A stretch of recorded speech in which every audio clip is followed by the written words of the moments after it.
All right, well, let's get started. Hello, everybody. Tervetuloa. My name is Nate Gibson. I am a folklorist at the University of Wisconsin here in Madison, and I'm excited to be co-hosting today's presentation with my friend and fellow UW folklorist Anna Rue. Today, our presentation will feature sociologist and filmmaker Michael Loukinen and special guest Oren Tikkanen.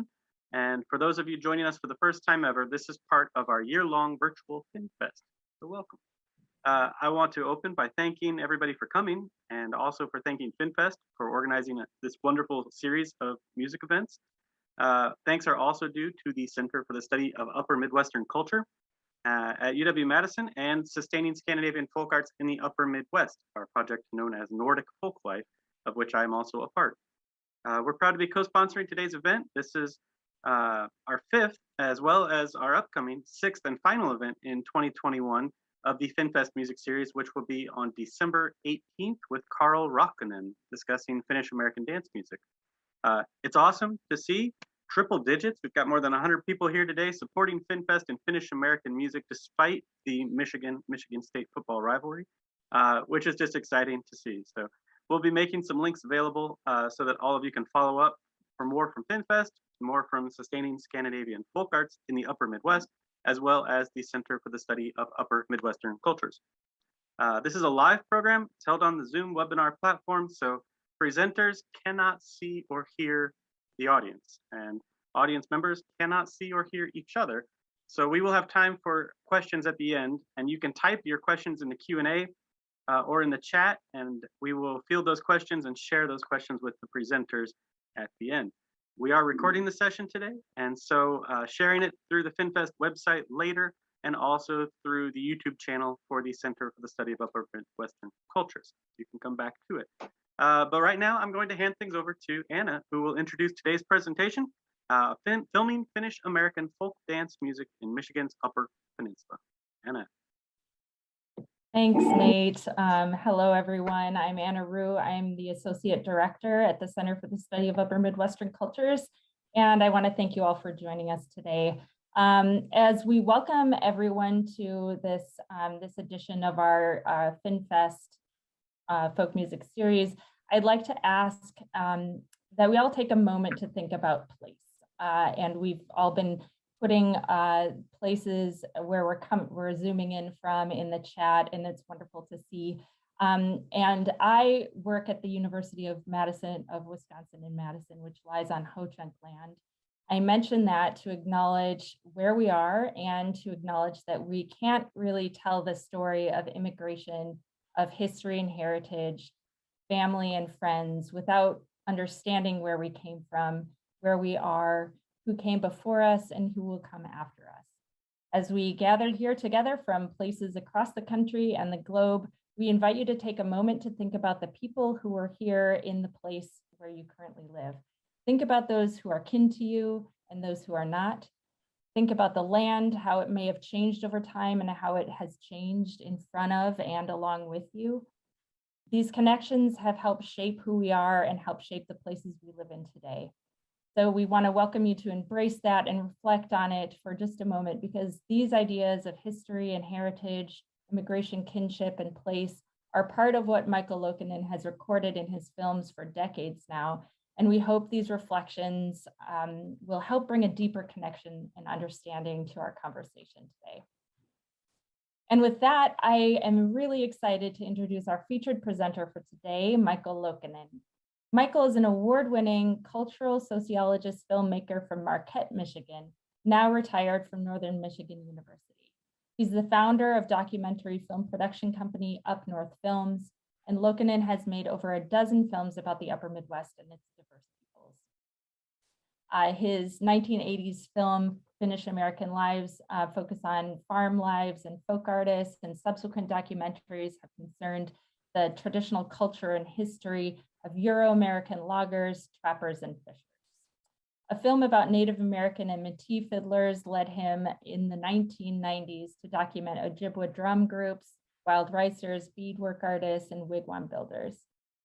Now he's back with several new films, among them Winona, a copper country ghost town, Pelkie, 100 Years of Finnishness in Michigan's Northwoods, the American and a film on American Finnish wood chip carvers, and today's film that we'll be talking about, Yupper Creel's Finnish music in Michigan's Copper Country. But in addition to Michael, we're also very honored to have Oren Tikkanen with us for this conversation. Oren features prominently in Yupper Creels, and we're delighted he could join us today. Oren has lived most of his life around Calumet in the upper peninsula of Michigan and in the heart of Copper Country. When pursuing a career in clinical social work, Oren played old-time music on guitar, mandolin, six-string banjo, and bass guitar with various bands. And he also established thimbleberry recordings. For several years, Oren wrote regular columns about Finnish music in the Finnish American Reporter and for New World Finn. In his retirement, Oren continues to play for dances with Thimbleberry Band and Backroom Boys Jazz and Polka Band. And he's fresh off of a gig from last night, so you may hear that reflected in his voice as he speaks with us today. But welcome to both Oren and Michael.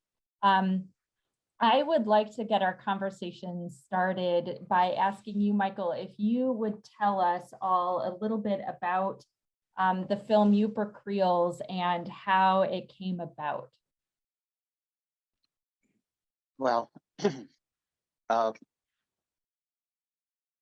in my background, I was born in Detroit, spent summers in Michigan's Upper Peninsula until about age 15 or 16, and then moved to the UP to Marquette, Michigan in 1976, and I've been there since. So I'm a Michigan product. My parents were from a tradition, a subcultural tradition in Finnish America known as Apostolic Lutheranism. So folk dance and folk music was considered sinful by this group. And as most people know, if something's prohibited, children become interested in that which was prohibited. So I loved music. My wife, Elaine Foster, I met her when she was dancing. And she's a spectacular dancer, just has natural rhythm, can do anything. And she and I would attend the Aura Jamborees. It was originally called the Aura Fiddlers Jamboree, founded in 1976 by Fred and Helen Wiseman and many others. It was a community project, and it still continues. But we would dance the waltzes, the schottisches, the polkas, and we came to love folk dance. I mean, we danced rock and roll dances, prior to that, but we really came to enjoy folk dance, and we joined a folk dance group in Marquette, Michigan for many years, where we danced a variety of dances, including Finnish dances. So it was from dancing with my wife that I entered into this, I crossed from apostolic subcultural boundaries into the joyful part of Finnish American culture. And so it's all her fault. She's the one that got me into it. And by the way, she's helped me on every single film. I've made over a dozen now. I think it's 13 or 14. And she has, I get credit for the producer and director, but she's my producer and director. And she's edited not only every grant proposal that I've ever written, and I've written tons of them, but also she comments and tells me what's good and bad in the film when we're looking at rough cuts. So I met Oren when I was starting my first film. It was Finnish American Lives, and I remember visiting with him in his home with his beautiful wife, Tony. And I had just half-assed tape recording equipment. And I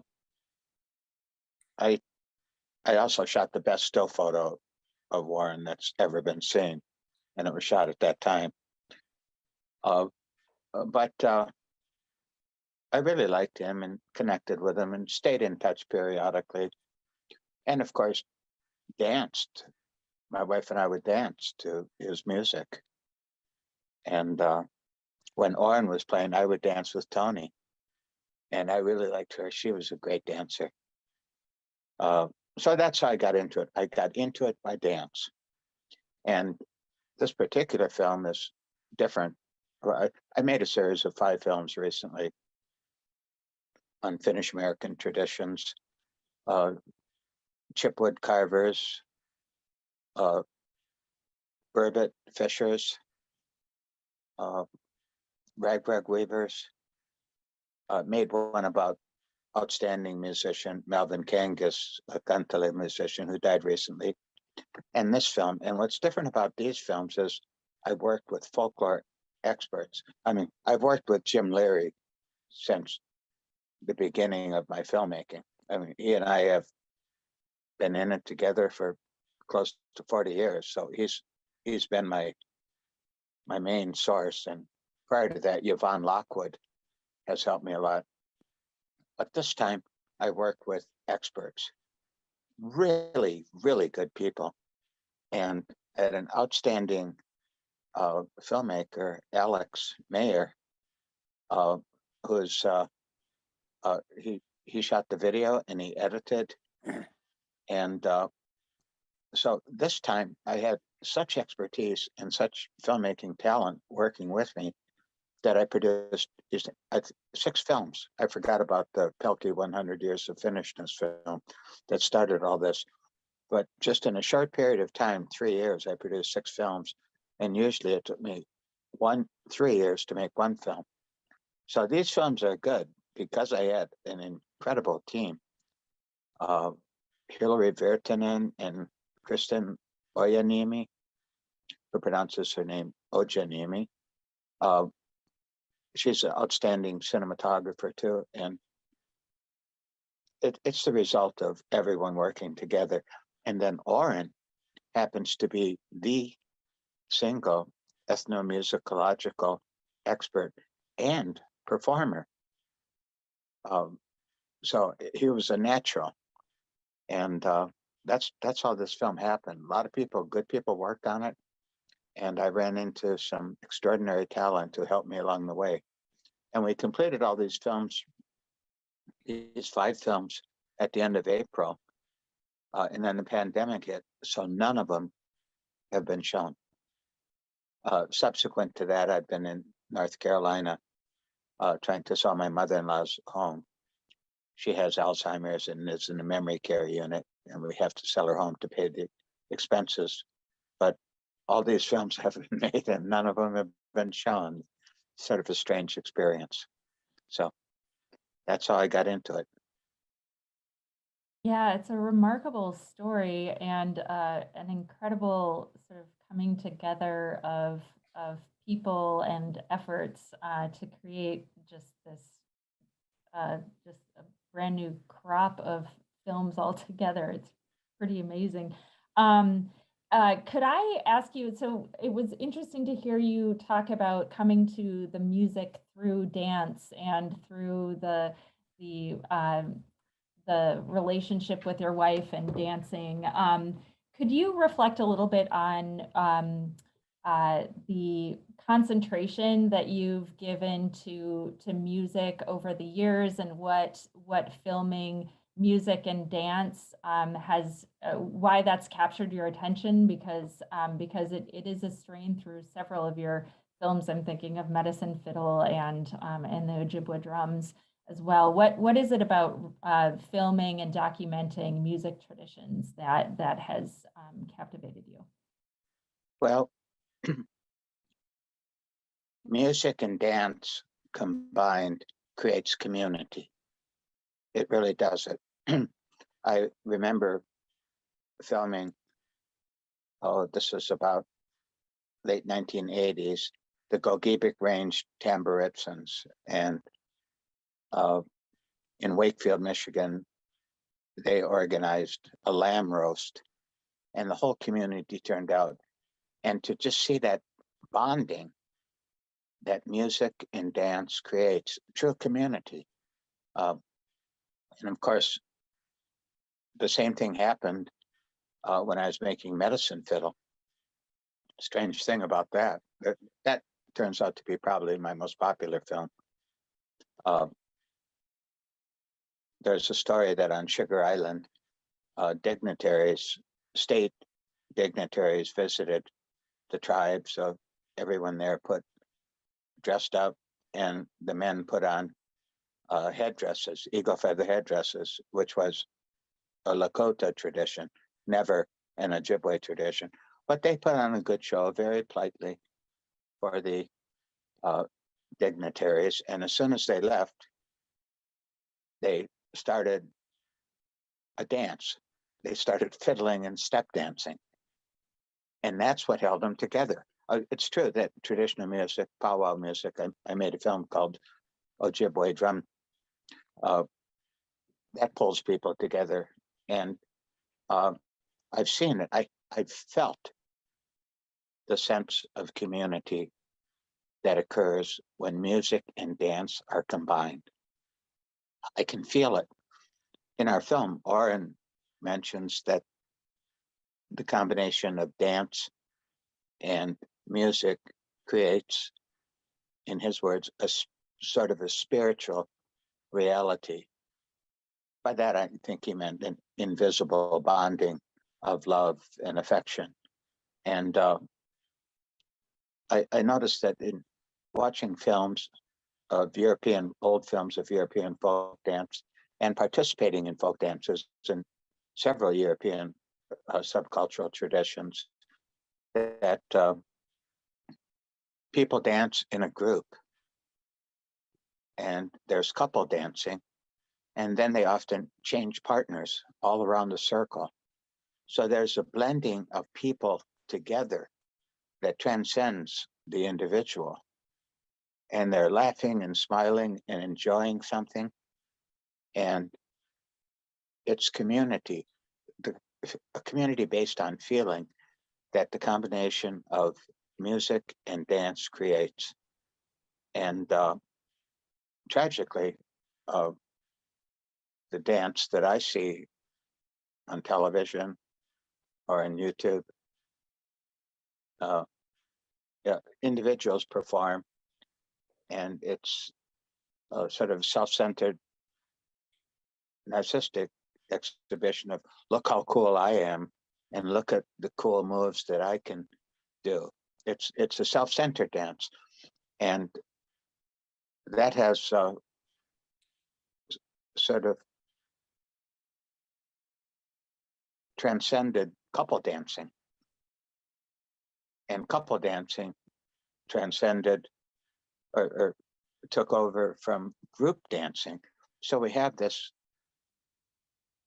European tradition of people from a community dancing together, exchanging partners in a group, to couple dancing. And now what I might call American expressive individualism has taken over, and people dance alone. And there's been a tremendous loss of community during all that, the feeling of people connecting beyond their marriage into other people. So I don't know where I went with that, but this stream of consciousness. No, I appreciate that sort of trajectory and drawing that out. And I would like to bring it sort of back to this film a little bit by asking you, what your film says about or teaches us about the music and community in the UP today. I know you have referenced in the film, and also already here today, that you have worked with and drawn on the work of folklorists who've documented traditions in the region through the 20th century and into the 21st century. You mentioned in the film Alan Lomax and Richard Dorson, and you've talked about Jim Leary, and we'll be hearing from him in a moment.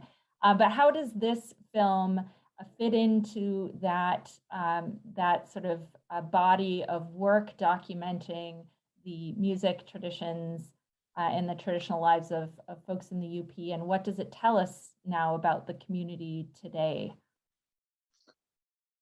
Good question. And that is really the touches on the heart of the film. As you know,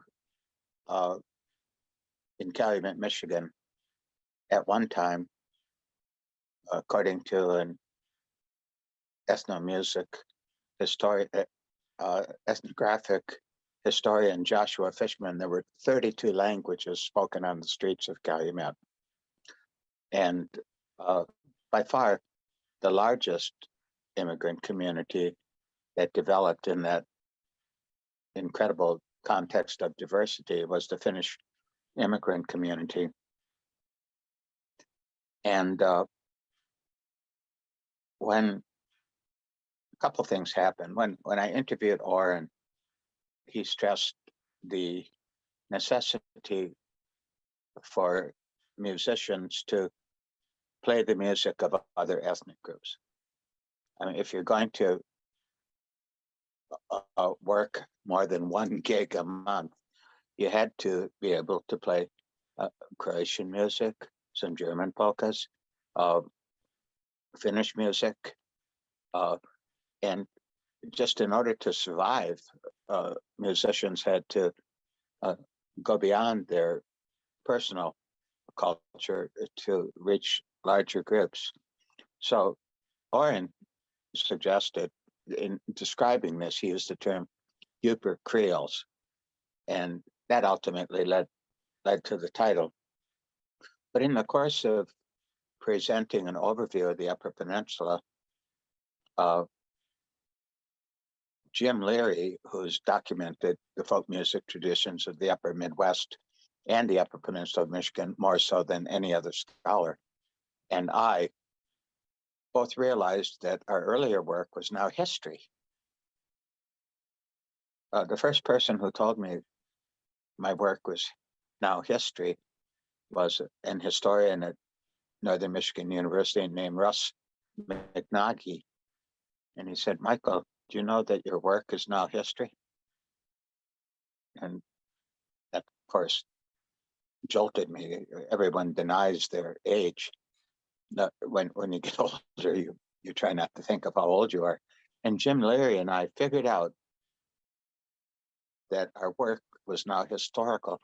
So in creating a portrait of the music history of the Upper Peninsula, we drew upon our earlier work, a lot of Jim Leary's work, books and recordings are spoken about and imaged in the film. And I went back into my old films to pull out the music, and we presented a rainbow, a collage of music, and embedded in that the strongest traditions, ethnic traditions that I see right now are, of course, the Ojibwe, the Anishinaabe.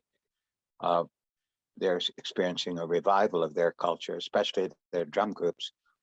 And there's still this pocket of Finnish American music that's fading because Finnish immigration to America started declining around 1930 for a variety of reasons. And there's still traces of it in particular venues. And we concentrated on those venues in our film. Thank you. Now I'm gonna to sort of to dovetail or continue this this train of thought here. I'm gonna try to do something fancy and play a little clip from the film, and it's a clip of Jim Leary talking about that ethnic mix and the UP in particular. And because Zoom is a little challenging when it comes to streaming videos, we can't show you a clip of the film, but with the help of Nate Gibson, we've pulled together some audio clips, and I'll try to show some photographs in addition. Being circulated into the country, along with new dance tunes from continental Europe. Couple dances, new couple dances, the polka, the waltz, the schottish, or yanka, or sometimes Finlander, as Finns would call it. And so all of those things were happening at a time when Finns came over to the Copper Country. It wasn't just Finns by themselves. There were Ojibwe Indians. There were Cornish and Irish. There were French Canadians. There were Croatians and Slovenians, and there were Italians. And those people all had their music as well.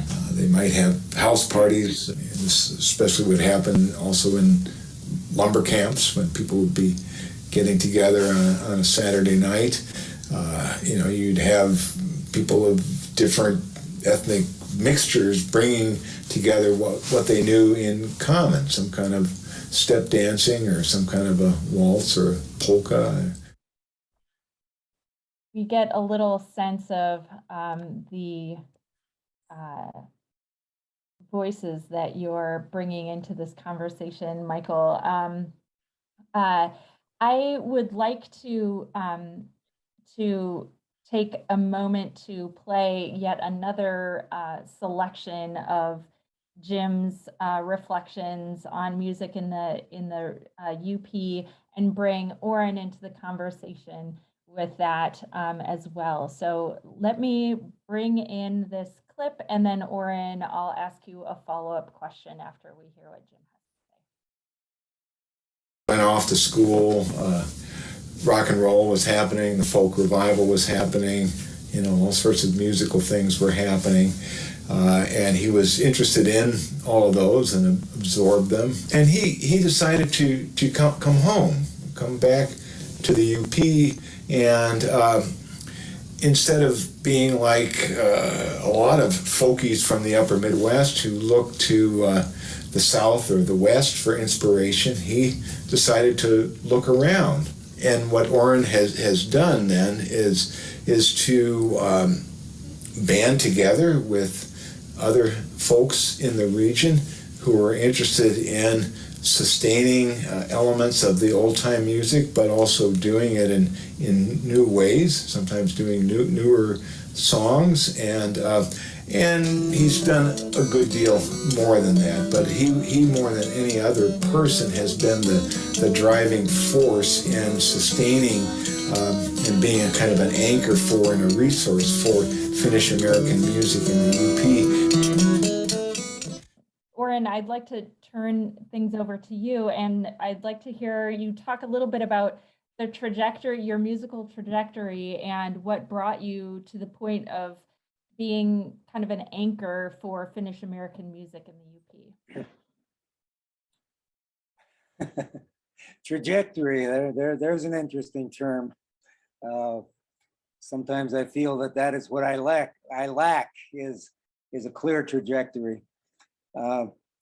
I don't know if this will answer your question, but I see my role mainly as being a support person. I have been primarily an accompanist for the instrumentalists and the singers that I have found as I've moved along here. I never saw myself as being a particularly a featured musician or leader, although in my current band, although I try to evade the term band leader, I call myself the band coordinator, because no one else is doing it. And I find that musicians who are far more talented than I are willing to play with me if I'm willing to take care of the nuts and bolts of coordinating things. But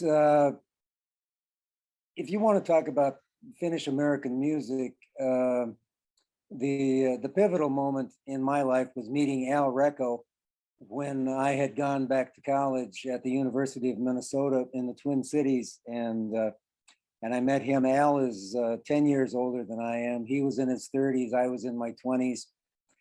He's a wonderful accordion player and singer. Was raised speaking Finnish and is musically literate, so he's able to absorb music from printed notation, which is something that I have never been able to do. But anyway, we found out that he really liked having me as an accompanist, and we kind of sparked each other in that way. And I learned so much about Finnish American music from Minnesota and Michigan, Wisconsin, from Al, and then eventually music that we brought in from Finland. As folklorists, you know that there is the time capsule effect that folklorists have discovered when they go and visit immigrant cultures in other parts of the world, that music, which has long disappeared from the original home country, gets preserved in immigrant communities. So a lot of the music that I grew up with was music that was no longer heard in Finland. And I was able to learn a good deal of that from Al and from other older musicians like Ed Lauluma and Helmer Töres and George Nosiainen. But because Al was, in a sense, such a cosmopolitan character, I was able to get introduced to how the folk tradition and the dance traditions in Finland had developed since immigrant times. And it's just been a wonderful thing. And at the same time, as Michael mentioned before, one of the things that I had noticed growing up here, going to wedding receptions here in the Copper Country and going to community dances, was that the Finnish accordion players would always play Slovenian polkas. You couldn't play a dance if you didn't know how to play it. Oi Marichka Pegla, and that's one of the things that I have forced myself to do here. Well, I didn't have to force myself because I love that tune. I love Slovenian polka music, and I love Croatian tamburica music. As a mandolin player, how could I not love tamburica music? And as I have gotten involved with my good friend Dave Bazat, who has done a marvelous job of resurrecting and preserving the French Canadian culture around here, been able to absorb some of the French Canadian fiddle tunes and accordion tunes. So it trajectory, I guess you could say. There's very little, but I've just always loved the music that I've stumbled across in this community, and I continue to try and do it. And now that accordion players and fiddlers are becoming more scarce here in the Keweenaw area, and I've been fortunate enough to hook up with some horn players, Bob Nordine, trombone player, John Munson, clarinet player and saxophone player, Tom Collins, saxophone player. And they have drawn me more into jazz and into traditional jazz. I'm finding ways to combine the the music of my homeland here in the Keweenaw Peninsula with these jazz traditions and these Southern traditions, and at the same time, then because Al Recco has introduced me to more modern, although not very current at this point, but more modern types of Finnish dance music, like the tango and the humppa. I find out that in Finland, at the same time that the jazz was exploding all around the world, Finnish musicians were taking jazz instrumentation and saxophones, trumpets, trombones, and they were bringing that in to the dance hall music that was very popular at that time. And so there is a natural thing. It's all part of the same thing if you look closely enough, or take a wide enough view. I don't know which one is true. Okay, I'm going to be quiet now.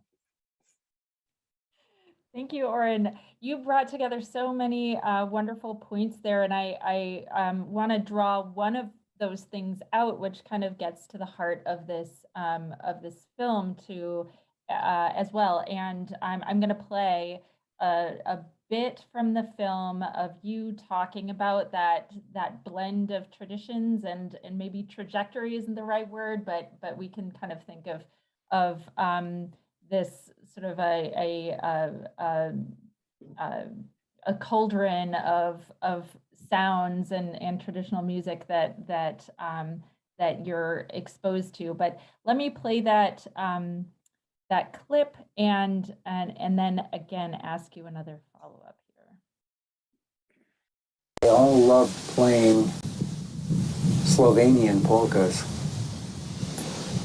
And I also noticed that some of the Slovenian accordion players and even some of the Croatian tamburica players would sometimes attempt to sing a song in Finnish. It became a great mishmash. No matter what your last name was or where it originated, if you were going to play at a wedding reception, you had to be able to play the Slovenian polka Marička Pegla. Oj, Marička Pegla, Pegla, Pegla, Pegla. Oj, Marička Pegla, Pegla, Pegla, Pegla. Oj, Marička Pegla, Pegla, Pegla, Pegla. Oj, Marička Pegla, Selidani Noche.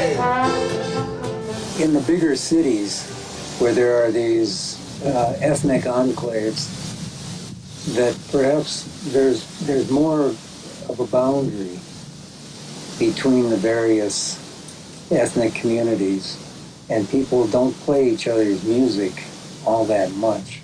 But here, everybody was playing everybody's music, and I think it developed a kind of Upper Michigan style of traditional music. The Finns tend to be a very ceremonial people. They take things with a lot of seriousness and dignity, unlike we American Finns and Creoles. That's what I refer to all of us as, is Uber Creoles. Three of us are half Finnish and half something else. Nordine is half Scottish and half Norwegian. And so we are a Creole band. Northern version. Right side up, not upside down. Get off the couch and see if you have what it takes.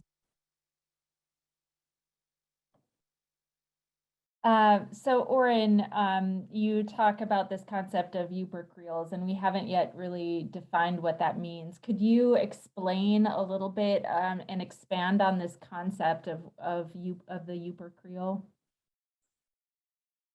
Well, it is a pretty hazy term, Anna, and I am not sure that I can define it very definitively.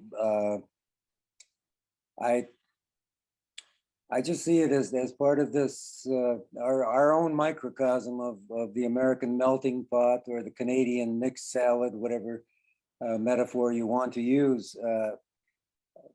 We,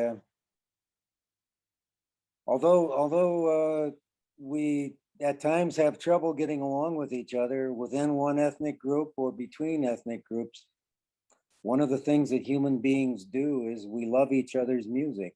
We love each other's dances, and we have no compunction about borrowing melodies, borrowing instruments, borrowing dance steps from each other, and it creates just a kind of musical polyglot human community, as far as I see it. We see it not only in the UP, but in other places, you know, Willie Nelson and Ray Charles singing together the rhythm and blues and country western music. So it's just something that human beings do. Musicians just cannot seem to abide by boundaries, and we something catches our ear. Dancers, when they see a particular step, their feet start twitching. They want to do that, and that's the way we human beings are. We could use a fancy academic term like diffusion of innovation, or we could just say we are intensely interested in each other. Thank you, Oren. That's wonderful. I love the interests and the affinity that you evoke in your answer there. So, Michael, I'd like to toss it back to you at the moment to speak a little bit about the film and your hopes for the film. In Yup'ik Creoles, you pay tribute to the vision of musicians like Art Moilanen from Mass City in the UP and others, and Oren, who talk about teaching these musical traditions to younger generations and passing this music on and keeping it alive. And Oren actively works in this area as well. And I'd like to ask you if making films like this also play a role in carrying traditions on. I hope so. I think that's why I've made all my films, with the exception of some films that deal with social issues like domestic violence, adults with disability. I've focused on films where traditions are on the edge of, in some cases, disappearing. Film is a way to reach people. I mean, we could write an article with a bunch of words and photographs, and it wouldn't connect with people. But younger people, and all people, especially younger people with the internet, they will watch a film. And what I hope evolves out of this film is an interest in ethnic music in general, rather than sort of the mass marketed versions of music that we see in most of the mainstream media. I focus in this film on dance venues. The film is about folk dance music. And I would like younger people to first learn how to dance. At every venue, and where Finnish American music is played in this film. There's people dancing.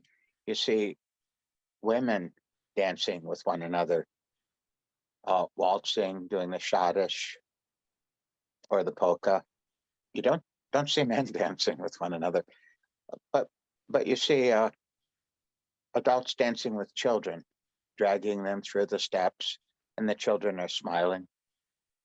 I'd like to see at these venues, right at the beginning or periodically throughout the performance, a basic instructional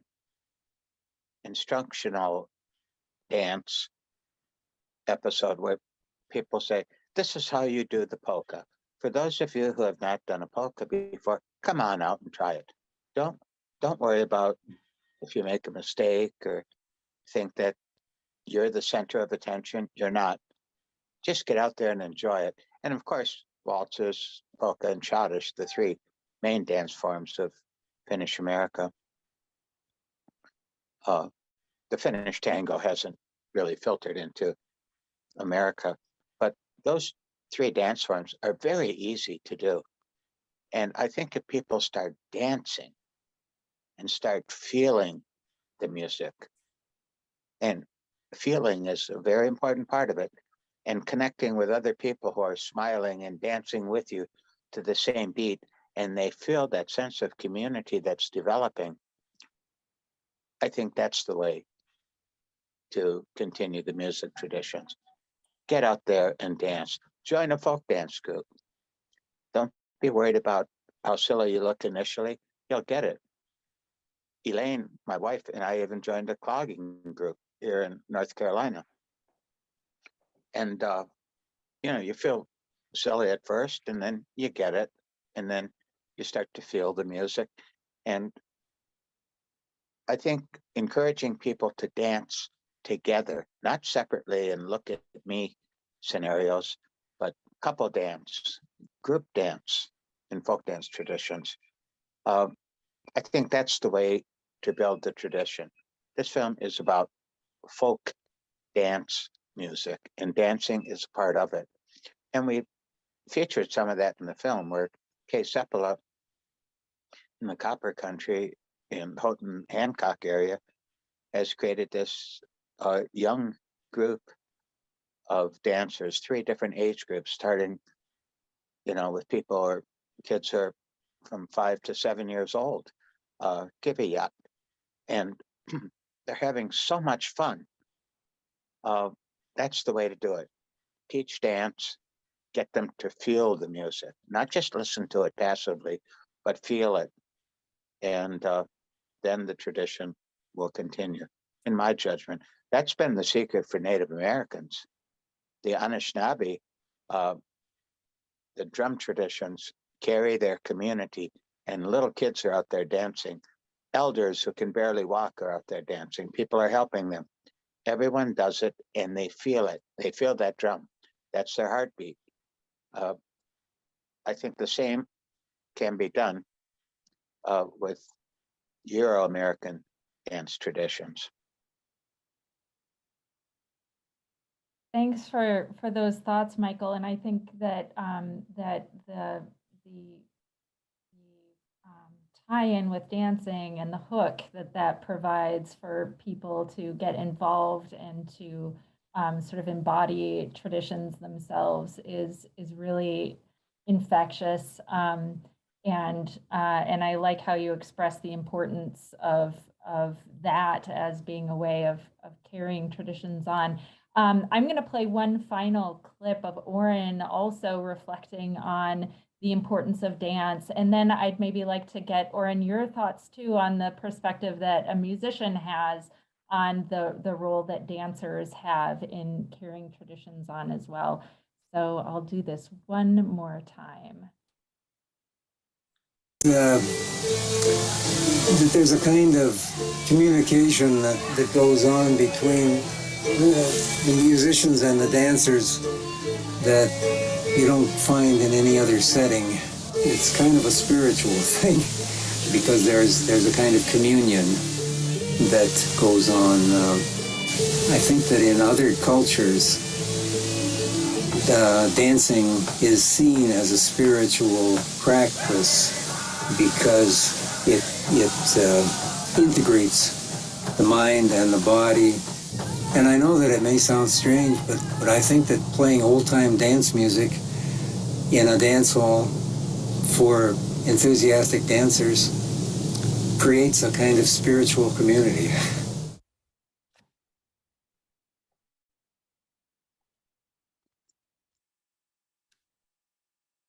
Okay, so Oren, could you talk a little bit more about that relationship between the musicians playing for a crowd of dancers and how that interaction takes place and the experience you're talking about in that clip? Well, I fear that I got kind of highfalutin there with some of the things that I said, and I don't want to offend anyone who has more strictured definitions of spirituality. But let me just say this: last night we played for a 50th wedding anniversary, and it was a wonderful. It was almost like a microcosm of what my musical life has been. It was held in a fire hall in one of the little communities here. There were about 50 or 60 people there. There were probably 4 generations of people. They went through the almost ritualistic process of sharing food and drink, and then dancing. I see that little Musti wants to have a comment here now too. So here she is. Biku Musti, Minokisa. Beautiful. Okay, you've had your say now. But we were requested to play the anniversary waltz first, so that the anniversary couple could dance and people could applaud them. And then we began to play our more up-tempo stuff. And it was, I just had this burst of joy within me, because immediately there were 4 or 5 little girls ranging in age from 2 to maybe 5. They were right there in front of us. They were jumping up and down. They were dancing. They were smiling. Nobody had to teach them to dance.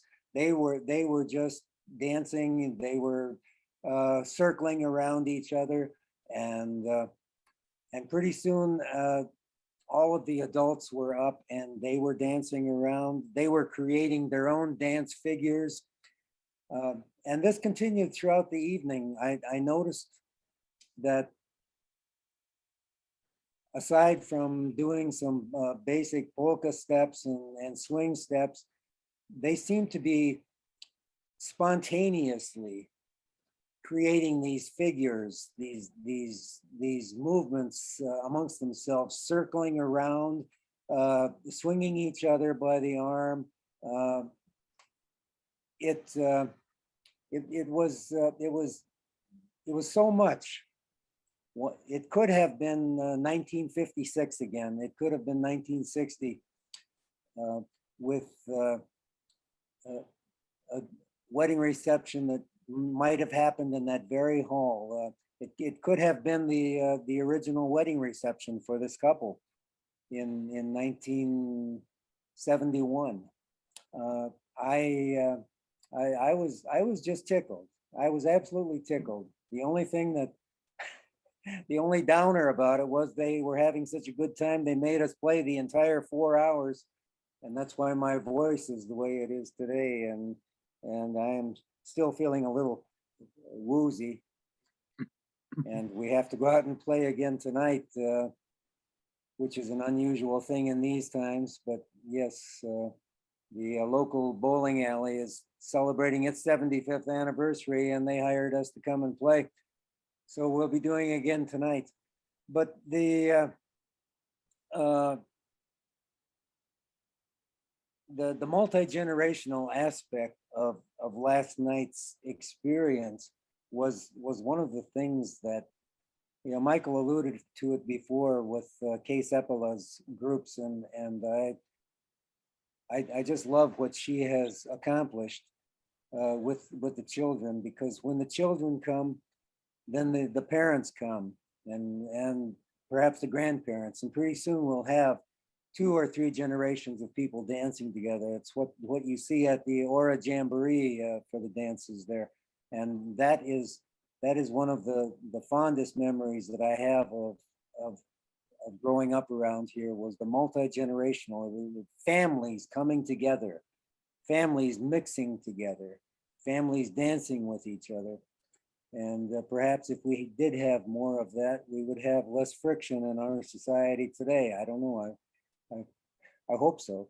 Maybe we can solve the world's problems. I used to make a joke with Jim Leary that if we would turn the world over to the folklorists, that you all could probably make things run more smoothly, and maybe with more polka and rockabilly and yenka and valsi, we could solve the world's problems at least better than we seem to be doing. But anyway, I don't know if I answered your question, but that is my experience, and that's what I stand by. I love that. Thank you, Oren. Solving the world's problems one polka at a time. I would like to sort of draw out the sense that we got. You just evoked the history of that area so well in a present moment, and the sort of the marriage of the past with the present at that dance is you just described it so well. And we got a comment here about the sense of community that developed around Carl Pellempo's years of Suomi Calling, the program he hosted, and that this was sort of a gathering of people to watch bands and dancers for a number of years, and the workers' halls and the roles that they played in gathering community, and now is a point of sharing stories and memories with people. I would like to sort of ask a final question of Michael Loukinen before we turn things over to questions, which is sort of looking at all of the people who helped build that community, who provided us with this wealth of memories and traditions that we can call on at dances like Oren's.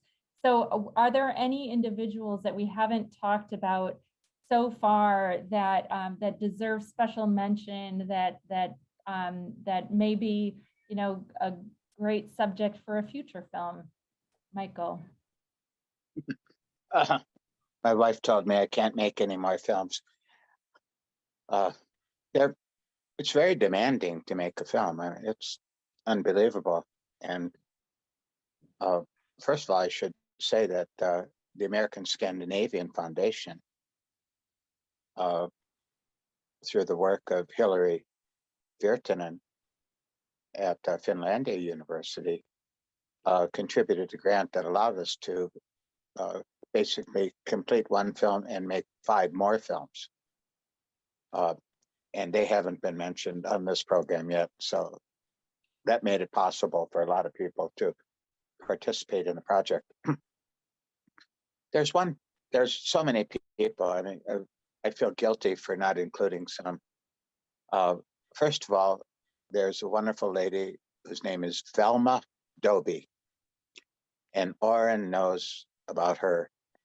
And in fact, we're going to include commentary about her in the film, but we had to cut it out. Velma was a community organizer from Oulu, Wisconsin, who lived much of her life in Detroit in the Finnish immigrant community there, and then in the Finnish American community in Minneapolis. And she was a true community organizer. I stayed at her home while I edited, I think, 3 films. And her home was an oasis that created Finnish American culture. I was there with Dennis Halmy, who's an outstanding accordionist that's featured in the film. And we watched her and Tauri Altio create FinFest. And there's Velma right there. And there were jam sessions at her home, and Oren participated in many of them. And that led to a lot of music. She promoted venues in Iron River, Minnesota, Oulu, Wisconsin, and throughout Minnesota. Also, since his photos right there is Carl Pellenpa. In preparing for this Zoom broadcast, I was thinking about whom I did not include in the film, and one of them is Carl Pellenpa. And no one did more to promote Finnish American dance and music in Michigan's Upper Peninsula or in America than Carl Pellenpa. He's not included in the film because he wasn't a dancer and he wasn't a performer. And I focused on the Copper Country because that's where my heartstrings and my Finnish American identity are situated. Calumet, Jacobsville, Butchak, Mud Lake, and a place called Princess Point that hardly anyone on the planet knows its location. So I was riveted on the Copper Country, and Carl was not a performer or a dancer. I don't think he could dance, but he did more than anyone else.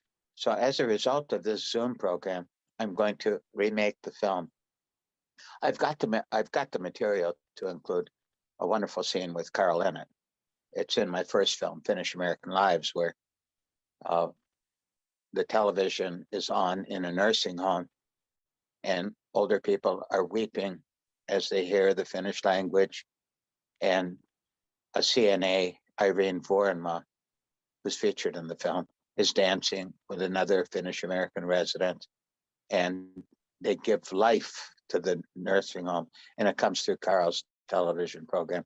So I've got the film all figured out. It goes in at 26 minutes and 53 seconds into the existing film.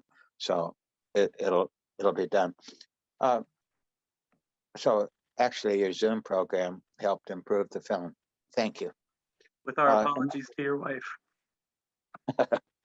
I mean, another couple that is featured in the film is dedicated to Velma Dovey and Fred and Helen Weiseman. Fred and Helen, for the most part, created the Aura Fiddlers Jamboree. In its origin in 1976, it was largely a Finnish American music festival, and with a lot of fiddlers, especially Ed Lauluma and Helmer Torres, and of course Art Moreland and the accordionist, and it was very Finnish American.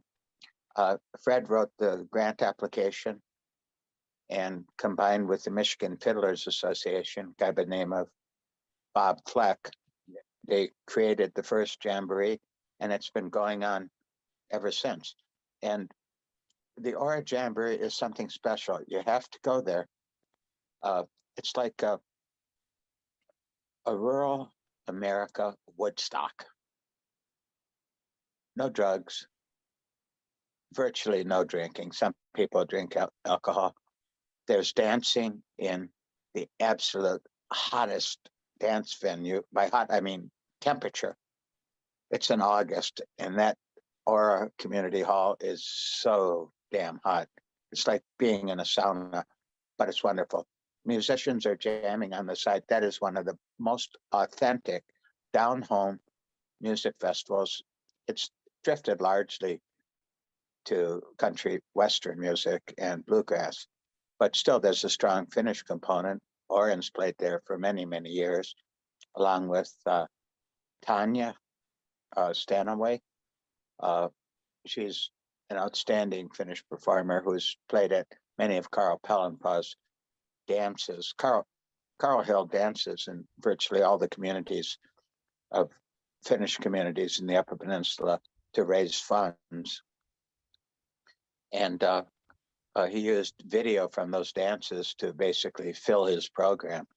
And Tanya was a big part of it. And she's been at virtually all of the dances at Ishpeming and Marquette, and of course the Ora Jamboree.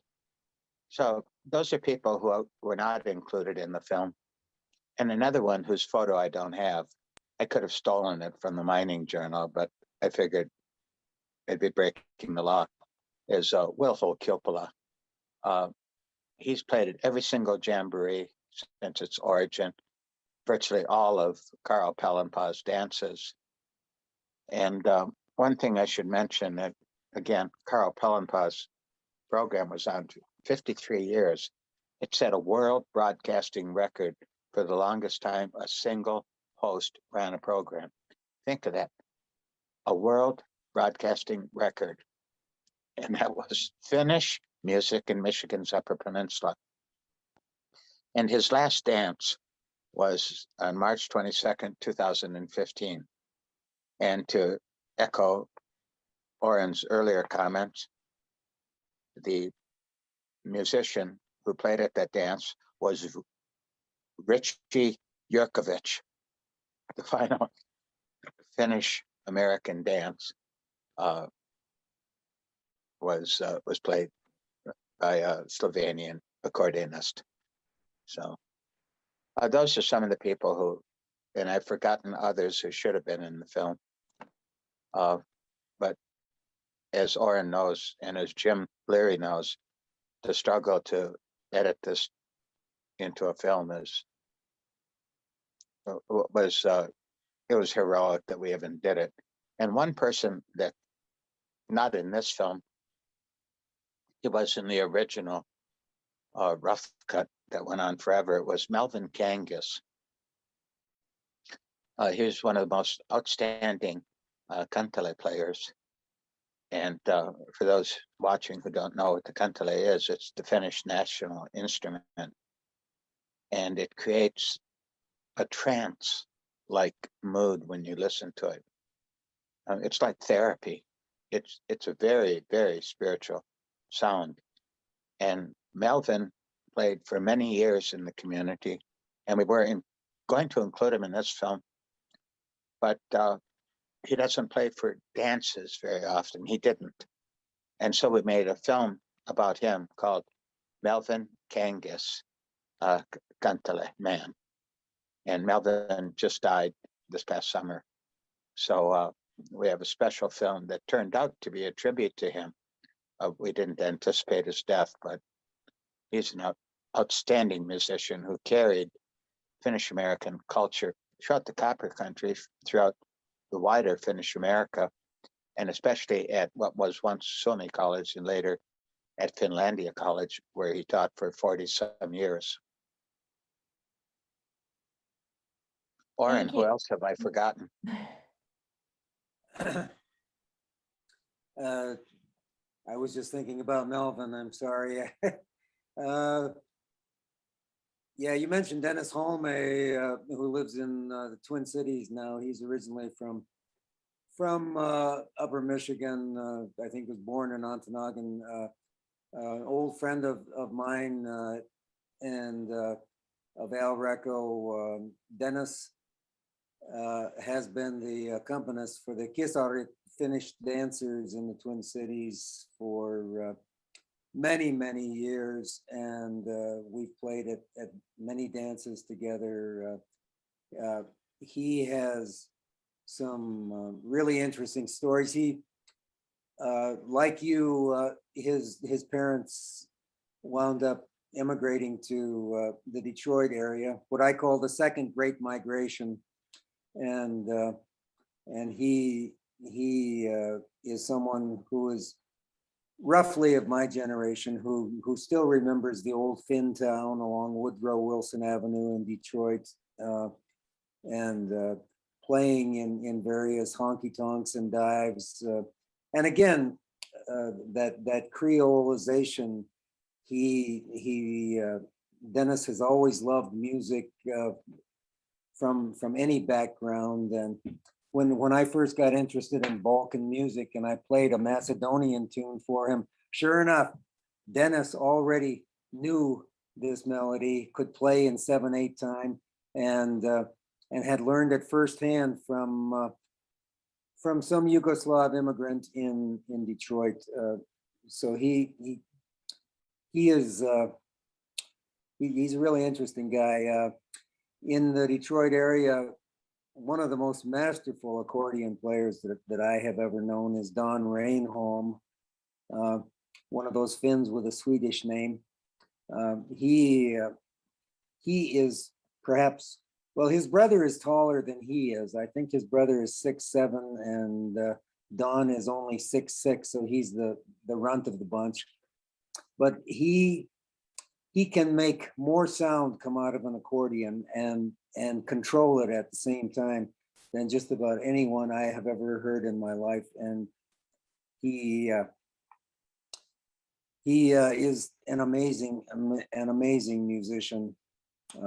And I think, if I remember correctly, that his teacher was Ralph Manisto, who was originally from here in the Keweenaw. I believe Ralph told me that he was raised in Phoenix Farms, which is up in Keweenaw County. Ralph had gone to Detroit. I think he was the same age as my father, born around 1917. He had gone to Detroit and set himself up as a music teacher, teaching, I think he said 14 different instruments. Ralph was a mainstay at the Finnish Cultural Center on West 8 Mile. And he and his wife, Ruth Sira Manisto, I don't know if they started the Hoyakat Finnish dancers in the Detroit area or what, but anyway, Ralph was their accompanist and was a wonderful accordion player. I think he may have been Don's first teacher, or at least one of he was a mentor, and the two of them would sometimes play together, along with Ralph's daughter, whose name is Elisa, like Lisa with an E on the front of it, Elisa. She plays the clarinet. In fact, I think she shows up in the film, in that jam in the tent at the Aura Jamboree. She's the one that's playing the clarinet. Don Reinholm's sister, Kristen Kreiner, is playing the flute there, I think. There's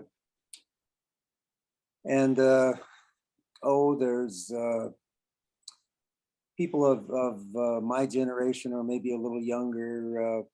Ron Carvinen is a mandolin player who plays with Don Reinholm. Steve Niemi, I hope I'm getting his last name right. I call him Tapani, and so I can never remember what his real name is. Is a guitar player who plays with Don Reinholm. There's a wonderful singer in the Detroit area named Carol Persinen. She is an engineer, and as an engineer, she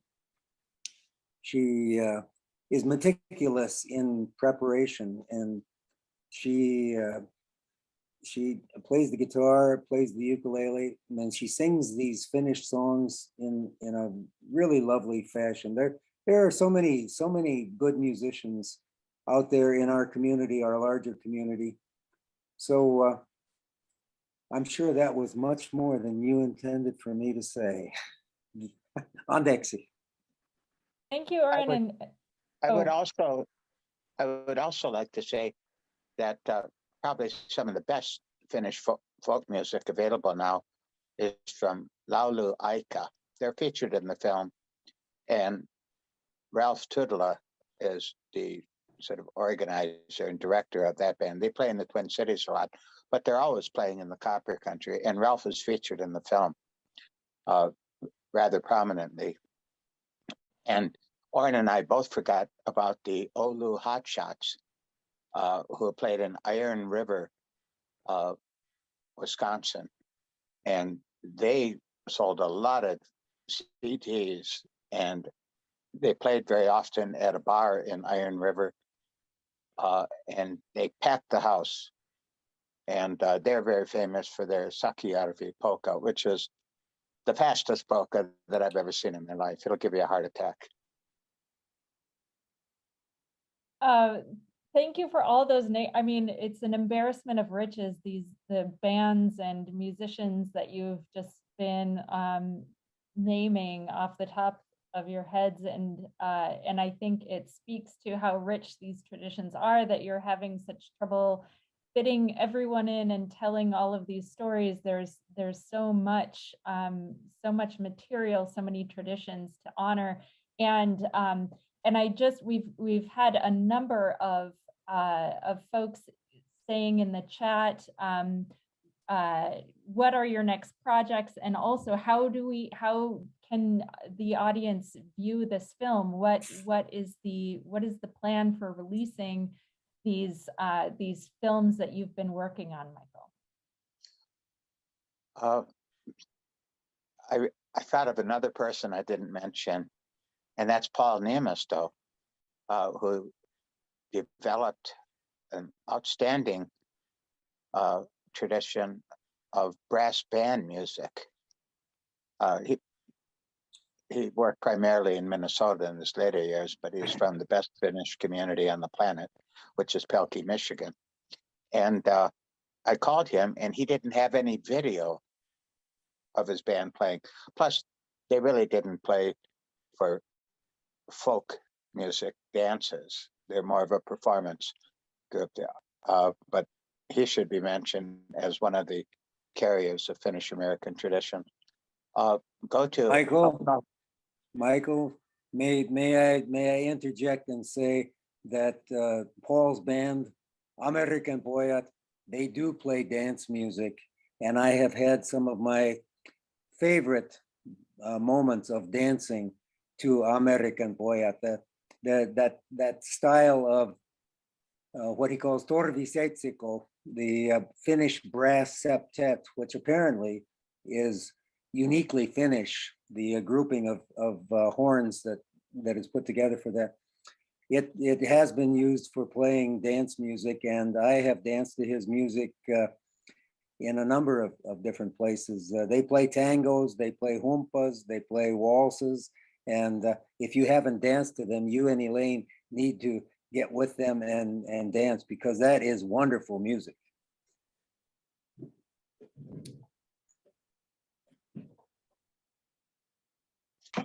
But we also want to remind you about the other part of that question, which is a lot of people are commenting, how can we see this film that we've been talking about? So I do want to, there's so many great questions and comments, but let's start at least with that one.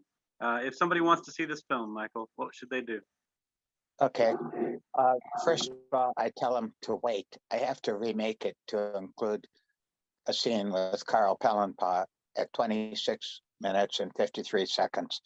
But two of my films will be broadcasted in December, early December, the first week of December, on WNMU TV 13.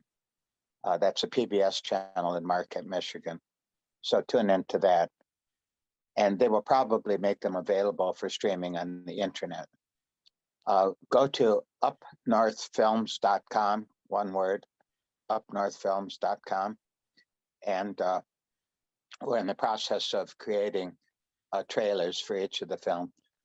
We're going to start selling DVDs of the 5 films funded by the American Scandinavian Foundation through upnorthfilms.com.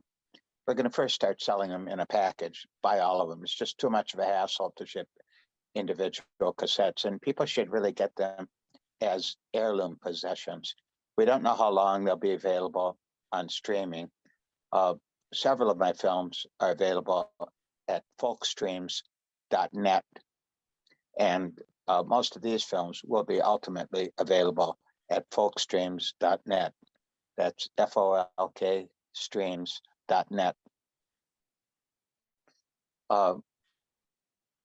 Thank you. We haven't been able, what I've always done with my films, every single film, with the exception of the Ojibwe films, because that's regarded as tribal, sacred, or semi-sacred property.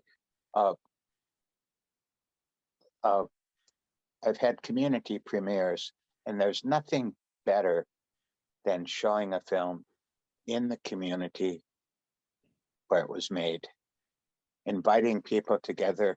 They watch, it's a communal event, and haven't been able to do it because of the pandemic. We have not shown any films. None of them have been premiered due to the COVID-19 pandemic, and we can't do anything about that. And several of my films I'd love to premiere at the Calumet Theater in Calumet, Michigan, outstanding historic theater where Orrin has performed for many years, but they don't have a proper ventilation system, and they're having some remodeling repair problems. So the pandemic primarily has prevented the films from being shown, even though they were all completed at the end of April in an incredible rush for a lot of reasons. We had to do, because my editor was going on a 3-month through hike on the Continental Divide Trail. Had to get the damn films done before he hit the trail, because that was it. And so upnorthfilms.com. And if you want to order all of the Finnish American traditional culture series just produced, called 906-227-2706. Wait a while, because I have to warn Susan Henderson. She's the secretary at the Department of Sociology and Anthropology, where I worked for many years. And she distributes these voluntarily, doesn't get paid for it. We don't have a money-making operation. Basically, to find my films, you have to search forever on the internet. I haven't been able to do it because I've taught full-time for 40 years at a teaching university, which means you have to teach more than if you're at a Research One university. And that's how I made my living. I haven't made a living making films. I taught sociology in order to pay the bills, and I've just made the films on the side. And it takes time and energy to market films, and we just haven't done it. But upnorthfilms.com will have trailers of each of the recent Finnish American, of all of the Finnish American films, and we'll sell the recent films as a package, just because we don't want the hassle of mailing individual DVDs. And I don't know the price yet, but they average about $25 per DVD. But I suggest buy them as heirloom gifts for children and grandchildren, because they'll be available to watch generations from now. You'll have them in your possession as long as you don't get peanut butter or jelly on them or scratch them. 906-227. What were the last 4 numbers there? 2706. There, I just put that, both Nate and I, we got you covered. It's in the chat. The Wait a links. second. Wait a little while so I can warn Susan Okay. about the calls coming in. All right. So hold off on your calls, but have it bookmarked on your phone. And I just want to thank you so much, Michael and Orrin, for taking the time today to speak with us about this film and about the music that you've been carrying on for so long. And there were a couple of questions we didn't get to in the chat, but perhaps we can follow up with you individually, Orrin and Michael, to get a couple of questions answered. And we will be sharing the links that we've put into the chat with everyone who registered for the event afterwards. And we will be putting this recording up on the YouTube channel for the Center for the Study of Upper Midwestern Cultures, so you can view it again or share it with folks who weren't able to join us today. But we are at time, and I want to thank you all for sharing with us, for talking about your experiences, and for creating these films that that hopefully we'll be able to enjoy very soon in our own homes and for generations to come. But thank you everyone for joining us today, for taking time out of your day to share and listen and create some community around Finnish American folk music in the UP. If you did have to step away because of the Michigan State rivalry or the Wisconsin homecoming, this will also be posted on our YouTube channel and on the FinFest YouTube site as well. So we'll have it available soon. Indeed, you can have the best of all of these worlds. But thanks to everyone, and have a wonderful rest of your day.